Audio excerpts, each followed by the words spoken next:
Hi guys, welcome to my YouTube channel study less study smart. आज की हम video में टॉपिक सीखेंगे प्रोबेबिलिटी।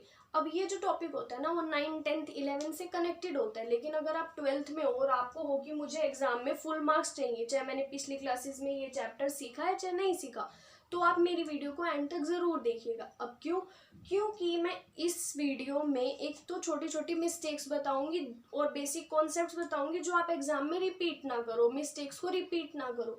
और उसी के साथ साथ इस चैप्टर से सबसे मोस्ट इम्पॉर्टेंट टॉपिक होता है बेस थ्योरम। उस थ्योरम को इतनी अच्छे से डिटेल में सीखेंगे ताकि आपका क्वेश्चन एग्जाम में 100% ठीक हो और आपको मार्क्स भी फुल मिले। इसकी एक ऐसी ट्रिक बताऊंगी जो कि आपके एग्जाम में आपका टाइम भी बचाएगी और आप मार्क्स भी फुल दिलाएगी।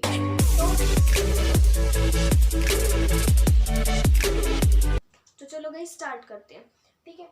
अब हमने हमेशा से ही सीखा है कि प्रोबेबिलिटी का एक सिंपल सा फॉर्मूला होता है कि number of outcomes divide by total number of outcomes, ठीक है। लेकिन उसमें दिक्कत कहाँ पर आती है कि हमें सैंपल स्पेस नहीं बनाना आता। तो हम थोड़ी छोटी छोटे बेसिक कॉन्सेप्ट सीखेंगे कि सैंपल स्पेस को ट्रिक्स की हेल्प से कैसे बनाया जाए। देखो, जैसे फर्स्ट हमने देखा कॉइन का एग्जांपल। इसमें हमें देखना होता है कि जो सैंपल स्पेस का नंबर आएगा ना वो हमेशा 2n आएगा, और जहां पर n रिप्रेजेंट करते कि आपने कितने नंबर ऑफ कॉइन्स को टॉस किया, ठीक है।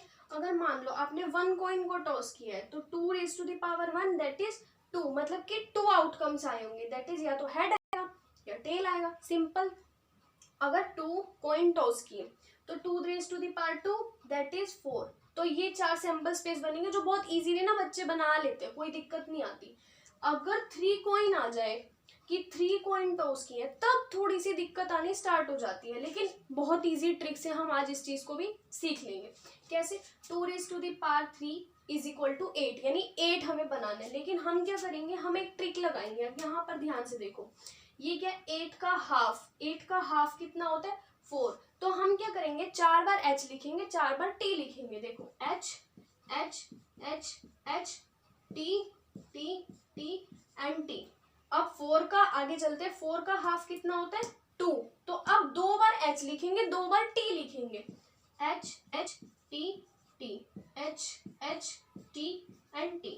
अब 2 का हाफ कितना होता है, ऑब्वियस सी बात है 1। तो फिर h t h t h t h t। तो आपको याद करने की भी जरूरत नहीं है, सिंपल ये छोटी सी ट्रिक लगा के आपके ये सैंपल स्पेस का आंसर आ गया। अब अगर वो आपको, ये इतनी इजी ट्रिक है, अगर वो आपको 4 कॉइन भी दे दे ना, बहुत इजी। कैसे? 2 हो जाएगा 16। 16 का हाफ कितना होता है 8। तो आप 8 टाइम पहले h लिखेंगे, फिर 8 टाइम t लिखेंगे, फिर 8 का हाफ कर देंगे, वो क्या हो जाएगा 4। फिर 4 टाइम h लिखेंगे, 4 टाइम t लिखेंगे। ऐसे ही जब आप लास्ट तक 1 तक पहुंचेंगे तो आपका सैंपल स्पेस ऑटोमेटिकली बन जाएगा। तो ये बहुत इजी ट्रिक है सैंपल स्पेस बनाने की, आपको याद करने की जरूरत ही नहीं है। सिंपल सी ट्रिक लगाओ, बनाओ, चाहे 5 पूछे, चाहे 6 पूछे, चाहे 10 कॉइन टॉस करे, सिंपल। अब एक बच्चे कहाँ आते, कार्ड्स वाले क्वेश्चन में। कार्ड्स वाले क्वेश्चन में कैसे?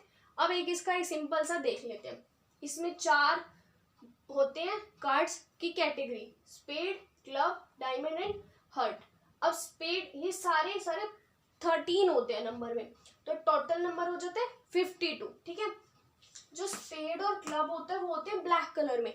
अब ब्लैक कलर में 2 कैटेगरी हुई तो 13 13 26। सिमिलरली डायमंड और हर्ट होते हैं रेड कलर में, तो टोटल रेड कार्ड्स भी कितने हुए 26। अब बच्चों को याद ही नहीं रहता कि फेस कार्ड कितने होते हैं। फेस कार्ड कितने होते हैं 12। कैसे? हर कैटेगरी में 3 फेस कार्ड होते हैं, that is king, queen and jack, और 4 कैटेगरी, तो 3 × 4 कितना हो गया 12। बस इतनी सी चीजें याद रखनी है कॉइन और कार्ड से रिलेटेड। एक और जहाँ पर्सनली मैं भी बहुत ज्यादा प्रॉब्लम फेस करती थी वो होता था विदाउट रिप्लेसमेंट और विद रिप्लेसमेंट, याद ही नहीं रहता था। अब इसको याद करने की मैंने क्या ट्रिक लगाई थी कि विद आउट रिप्लेसमेंट में वर्ड आता है आउट, और आउट से याद रखो कि आउटसाइड। इसका मतलब क्या है कि अगर कोई भी कंटेनर है उसमें से हम अगर विदाउट रिप्लेसमेंट से क्वेश्चन कर रहे हैं तो उसमें ऐसा होगा कि जो भी हम बॉल निकालेंगे उसे चेक करेंगे, फिर उसे आउट से यानी आउटसाइड ही रख देंगे। एक हमने सीखा है विद रिप्लेसमेंट। अब इसमें आउट नहीं है, इसका मतलब क्या होगा कि इस कंटेनर में से हम जो भी बॉल निकालेंगे उसे चेक करेंगे और वापस ही अंदर डाल देंगे। तो आउट से याद रखो आउटसाइड, तो विद आउट रिप्लेसमेंट का लॉजिक अपने आप लग जाएगा। जैसे एक एग्जांपल से सॉल्व करते हैं दोनों केसेस को, ठीक है। जैसे देखो, मान लो कि एक कंटेनर में 10 ब्लैक बॉल है और 5 व्हाइट बॉल है, तो टोटल बॉल हो गई 15, इजी, ठीक है।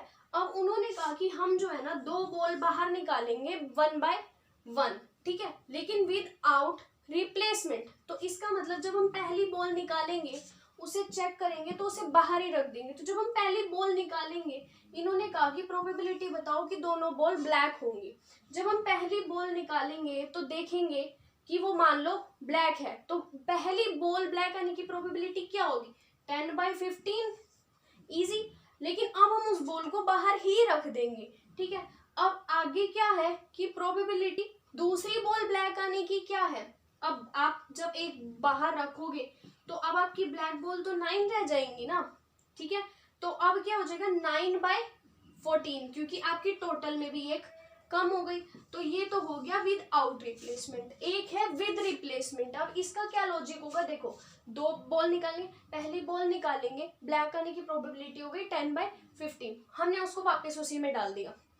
अब दोबारा एक बॉल निकालेंगे तो उसमें ब्लैक आने की प्रोबेबिलिटी वही 10 by 15, क्योंकि अंदर कंटेनर में तो कुछ चेंज ही नहीं आया। तो ये कौन सा कॉन्सेप्ट है विद आउट और विद रिप्लेसमेंट का। हम अपने main topic that is Bayes theorem, जिसके लिए हमने इतना सारा पीछे चीजें सीखी, उस पे आते हैं कि अब आप इतना सीख चुके हो कि आप 12th का क्वेश्चन सीधा 6 में से 6 मार्क्स ला सकते हो, ठीक है। अब देखो, अब आपको क्या करना है कि बेस थ्योरम की ट्रिक के लिए आपको ये ब्रांच बनानी पड़ेगी रफ में बस, ठीक है। अब इस ब्रांच को बनाने का ना बहुत इजी क्या है कि आपको ना इस तरीके से 4 लाइनें खींचनी है बस, ठीक है। आप यहाँ पर इस एरिया में आप रिप्रेजेंट करोगे इवेंट 1 जो होगा, और इस एरिया में रिप्रेजेंट करोगे जो इवेंट 2 होगा, और इस इवेंट के बाद वाला इवेंट इसमें, इस इवेंट के बाद वाला इवेंट इसमें, ठीक है। अब हमेशा याद रखना जो इवेंट 1 और 2 की प्रोबेबिलिटी का आएगी ना वो यहाँ पर आएगी, और ये वाली जो 2 प्रोबेबिलिटी आप लिखोगे ना उसका सम हमेशा 1 होना चाहिए। वो वाली प्रोबेबिलिटी आप एरिया 1 में रिप्रेजेंट करोगे, ठीक है। अब उसके बाद जो आप यहाँ पर रिप्रेजेंट करोगे ना सिचुएशन, वो दोनों सेम सिचुएशन होंगी। जब आप क्वेश्चन कराऊंगी मैं तो आपको ये चीज समझ आ जाएगी, बस आप भी छोटी छोटी सी चीजें समझ लो कि ब्रांच को बनाना किस तरीके से कि आपका आंसर ठीक आए, ठीक है। यहाँ पर सेम आएंगी जो भी हम सिचुएशन क्वेश्चन में होगी, ठीक है। अब आपकी ना ये चीज बनाने से क्या होगा कि आपका आंसर आएगा बस, और कुछ नहीं पता चलेगा आपको। यहाँ पर ये होती है सिचुएशन a by e1, ये होती है सिचुएशन a by e2, यहाँ से सिर्फ आपको आंसर पता चलेगा। अब ना बेस थ्योरम का एक वो होता है कि ना हमेशा क्वेश्चन इस तरीके से होगा कि आप जब ये चीज देखोगे ना तो आपकी मूवमेंट इस तरीके से जाएगी, ठीक है। मुझे पता है अभी थोड़ा थोड़ा ही समझ आ रहा होगा, एक क्वेश्चन करते ही आपको ये सारी चीजें बहुत ही ज्यादा अच्छे से क्लियर हो जाएंगी कि क्वेश्चन ऐसा होता है कि आपको इस तरीके से क्वेश्चन रिप्रेजेंट करके देंगे लेकिन उल्टा आंसर पूछेंगे, आगे देखेंगे, छोड़ दो अभी से यहीं पे, ठीक है। अब ना देखो आपको यहाँ से सिर्फ आंसर मिलेगा, लेकिन हमें सिर्फ आंसर थोड़ी चाहिए, हमें तो मार्क्स भी चाहिए, हमें तो स्मार्टली काम करना है। तो मार्क्स के लिए देखो अब हम क्या करेंगे, सिंपल 4 चीजें जो हमने यहाँ रिप्रेजेंट किए ना e1 e2 a by e1 a by e2, यहाँ पर लिख देंगे यहीं से उठा के कि e1 की प्रोबेबिलिटी ये है, e1 की प्रोबेबिलिटी ये है, ये वाली प्रोबेबिलिटी यहाँ से लिख देंगे और ये वाली प्रोबेबिलिटी यहाँ से। ये सिर्फ 4 ये चीजें इस डायग्राम से उठा के लिखने से आपको 1.5 मार्क्स मिल जाएंगे। अब दूसरा क्या करना है, आपको ये ना फॉर्मूला बस रटना है और कुछ नहीं करना। कैसे, और बहुत इजी है, देखो probability of e1 by a जो आप ऊपर लिखोगे ना उसका अपोजिट यहाँ पे लिखना है आपको, ठीक है। और अब क्या होगा कि इस ब्रांच में अगर मान लो कि इवेंट 1 की प्रोबेबिलिटी पूछी है ना, तो आप इस साइड का एरिया मल्टीप्लाई करोगे, डिवाइड करोगे इन दोनों के एरिया के सम से। देखो जैसे probability of e1 into probability of a by e1, यही लिखा, डिवाइड क्या करेंगे probability of e1 a by e1 plus probability of e2 a by e2, जैसे हम करते थे कि जिसकी प्रोबेबिलिटी पूछी है उसका number of outcomes upon total outcomes की इधर भी मल्टीप्लाई का सम। बस आपको ये फॉर्मूला ना लिखना है। इस फॉर्मूले के लिखने से 1.5 मार्क्स यहाँ मिल गए। कितने? 6 में से 3 मार्क्स मिल गए।